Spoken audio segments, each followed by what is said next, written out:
for some strange reason, Larry's back again, and we're going to do We Are What We Hated. And we inject some levity into this. I mean, I think you have to, because if you don't, you're going to go insane. With the developments that are taking place now, whether they're rapid or not, they are definitely starting to settle in. And what I think Larry's going to talk about today is the parallels distinctly between the Weimar Republic and where we are today. And I think that's one of the things that piqued my interest in Peikoff's book, The Ominous Parallels, for just that reason. So, Larry, again, thanks for coming back. And you are definitely not hitting a topic here that isn't, I would say, pronounced for those who have eyes to see. Yeah. One thing I wanted to do just before I started talking about the Weimar Republic is I had a real nice surprise happen to me lately.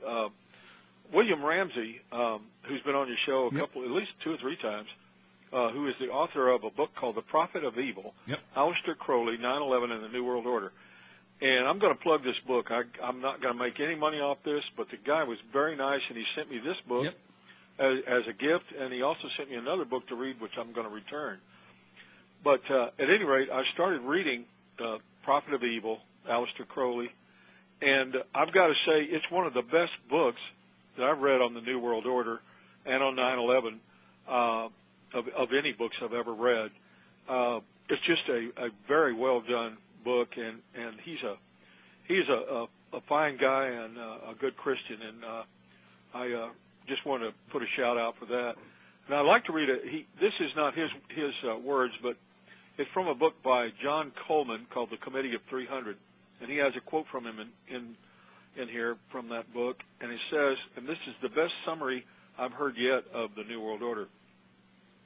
It says, a one-world government and one-unit monetary system under permanent, non-elected, hereditary oligarchists who self-elect from among their numbers in the form of a feudal system as it was in the Middle Ages.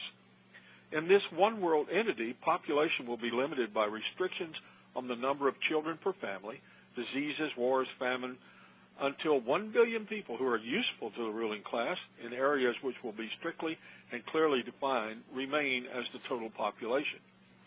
There will be no middle class, only rulers and servants. All laws will be uniform under a legal system of world courts practicing the same unified code of laws backed up by a one-world government, police force, and a one-world unified military to enforce laws in all former countries where no national boundaries shall exist. The system will be on the basis of a welfare state. Those who are obedient and subservient to the one-world government will be rewarded with the means to live. Those who are rebellious will simply be starved to death or declared outlaws, thus a target for anyone who wishes to kill them. Privately owned firearms or weapons of any kind will be prohibited.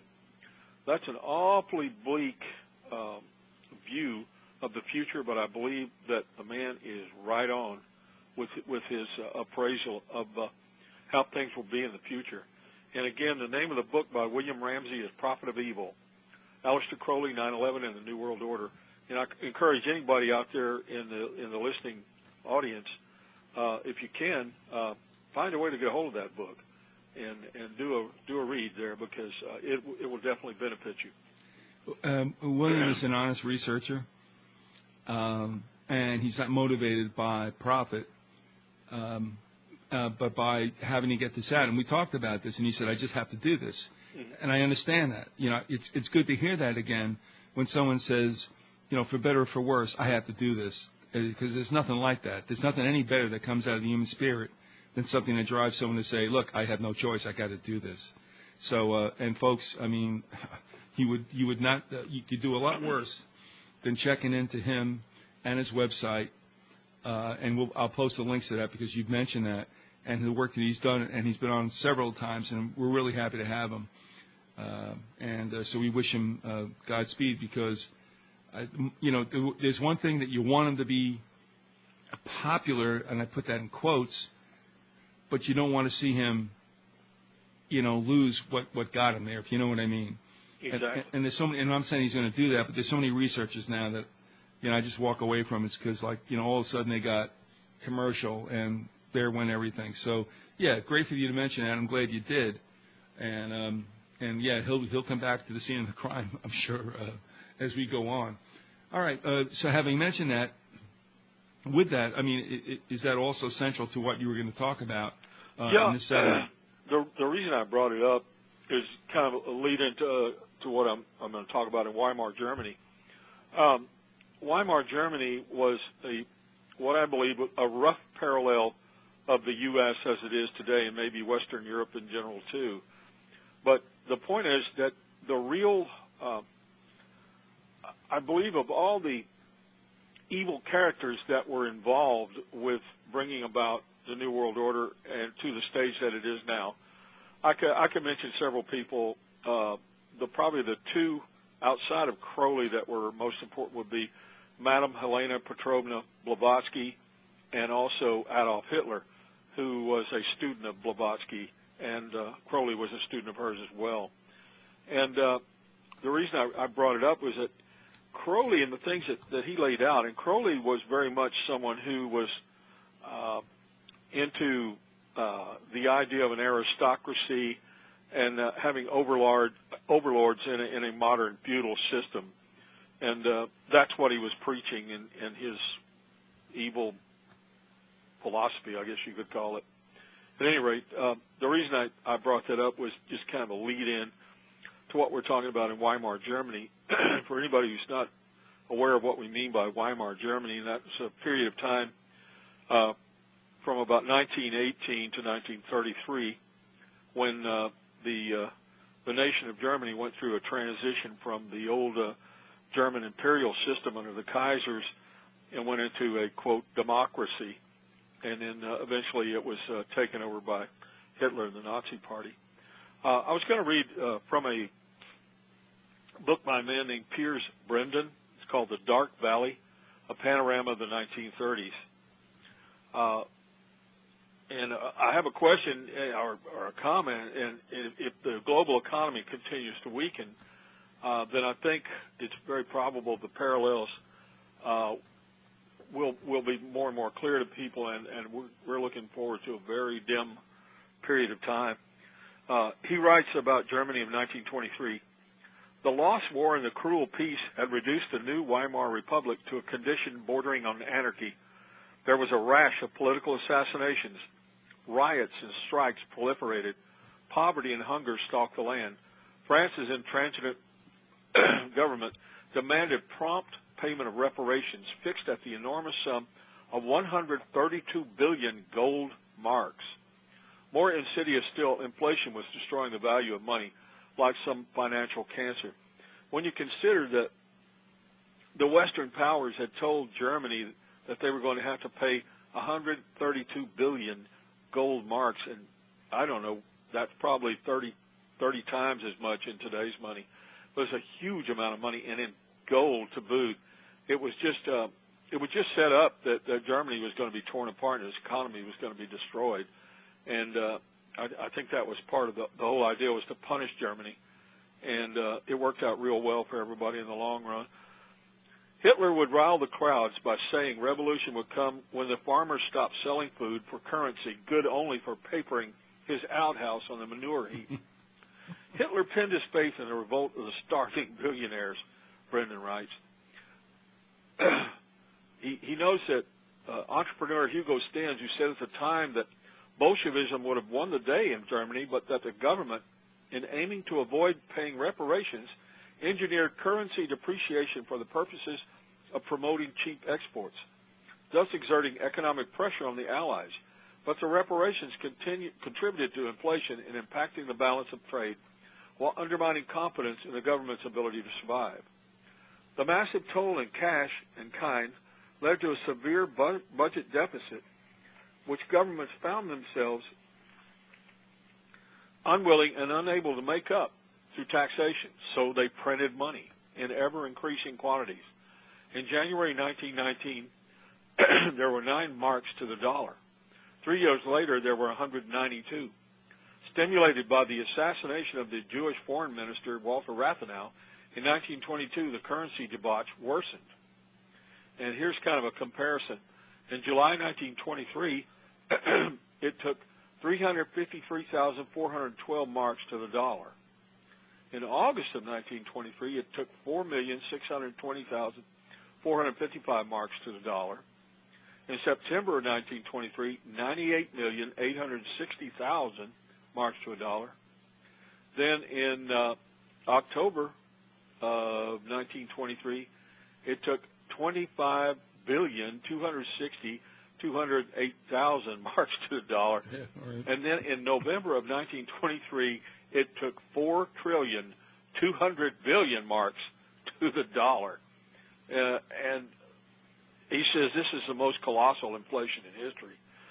And he writes, to produce this currency, 300 paper mills and 2,000 printing plants worked around the clock. Eventually, it cost more to print the notes than they were worth. They were worth, yeah. Banks had to take on more clerks to count the knots. They used the blank side of the notes as scrap paper because it was cheaper than buying pads. Yeah. Eventually, stacks of cash were not counted at all, but weighed or measured with a ruler. Goes on, life was transformed into a bizarre paper chase. Patrons of restaurants found their meals becoming more expensive as they ate. Factory workers saw their wages shrinking in value as they queued to collect them. However fast they ran to the shops, prices outstripped them. Shopkeepers indeed looked on their customer almost as thieves for taking goods, which could only be replaced at prohibitive expense. Peasants refused to sell their produce for paper money, saying, "We don't want any," quote, "Jew confetti from Berlin." Oh. Beggars rejected anything less than 1,000,000 marks. Some people paid in kind. Theater seats were sold for a couple of eggs. Prostitutes offered their services for cigarettes. And bureaucrats in the finance ministry took part of their salaries in potatoes. The flip side was, if you possessed any foreign currency, you were impossibly rich, for no one had enough marks to change anything but the smallest denominations. $10 would purchase a large modern house, while American tourists lit their cigarettes with 1,000,000-mark notes and pasted larger denominations on their suitcases, further exacerbating German chauvinism. In the words of one contemporary, Germany was a rapidly decaying corpse on which the birds of prey were swooping down from all directions. I think that's pretty apropos. Well, go ahead. Let me ask you. I mean, we've all heard about the famous inflation. Mm-hmm. And, I mean, I've not gone into books. I mean, if I were in academia, I could find all the books that would explain all this crap. And, of course, I would like, fine. But, I mean, is there any reason that you found, and this may be an unfair question. I mean, you're not an economist, and you didn't go into this looking for that particular thing. Mm-hmm. But, why did it get so crazy in Germany at that time? Well, it was the reparations. I mean, basically, the powers that be, the oligarchs, said, "Well, yeah, we'll pay them back, in marks," and the marks were useless. It basically kind of built on itself. That, like he says, the government, in aiming to avoid paying reparations, engineered currency depreciation for the purposes of promoting cheap exports, thus exerting economic pressure on the Allies. Well, they screwed themselves in the process. But I'm wondering because why? I mean, in a sense, that's sound economic warfare. Mm-hmm.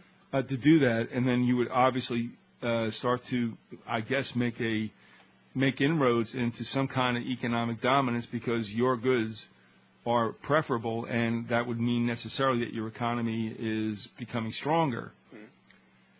And I mean, it's beyond anything in my arsenal as far as understanding this stuff, but it seems to me, and I refer back to a listener who wrote about wondering why, what were the reasons for World War II, and went into this whole economic thing as well. All right. So let me ask you: whatever Hitler and the National Socialists pulled off, mm-hmm. was it a solution, and did it pull them out of the mire that the Weimar Republic obviously created and lived with? Well, I couldn't give you a really strong answer on that, but I can read from another article that talks about the Great Depression in Germany and how everything was affected in Weimar Germany. This is a document that's written by a man named Stephen Tunge, and it's simply titled Weimar Germany 1919 to 1933, and I'll read